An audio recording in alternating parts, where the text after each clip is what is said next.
এই তুই শুয়ে আছো কেন? এই শুয়ে আছো কেন? শুয়ে আছো কেন? 2 দিন ধরে গোসল করে না, খালি প্রতিদিন সেন্ট মারে পরে ঘুমাই প্রতিদিন। আর বাড়ি থেকে তুমি আসছো, তুমি গোসল করবো না?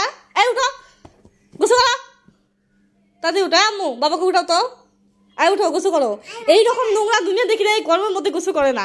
এইরকম কয়জন আছে আমি আসলে দেখি নাই যারা এইরকম, তারা তো নোংরা। এরকম মানুষের বিয়ে হওয়া ঠিক না। আমি যদি জানতাম তো বিয়েও করতাম না। এই নোংরা, উঠো, গোসল করো যাও। বাড়ি থেকে আসছে বগুড়া গেছিল একটা কাজে, তো বগুড়া থেকে আসে মানুষ গোসল করবে না এই গরমের মধ্যে। গোসল করা নাই, কিচ্ছু করা নাই। এই যে এখানে বসে আছে, বসে না শুয়ে আছে, তার বিছনার মধ্যে শুয়ে আছে। আমি সারাদিন কষ্ট করে বিছানাটা একদম গুছিয়ে কাজ করে রাখছি, এই নোংরা গায়ে বিছনার মধ্যে শুয়ে আছে। কোনো কথা কি আছে শরীরের মধ্যে? কি গুলে গিয়েছে? তো গু লাগে নাই তো, তুমি তো নোংরা লাগে আসতে। 4-5 দিন পরে একবার গোসল করলে হয়। 4-5 দিন পরে গরমে এইরকম নোংরা যারা, অবশ্যই কমেন্ট করবেন। এরকম নোংরা মানুষ থেকে আপনারা এড়িয়ে যাবেন। তো এরকম একটা করে লাত্তি পরে বাড়ি থেকে বের করে দিব। যাও, উঠো উঠো, পিঠা আগে ধরালাম তাতে উঠো। এই উঠো, পরে হাত মুখ না তুমি হাত মুখ ধরাবো, তুমি উঠো।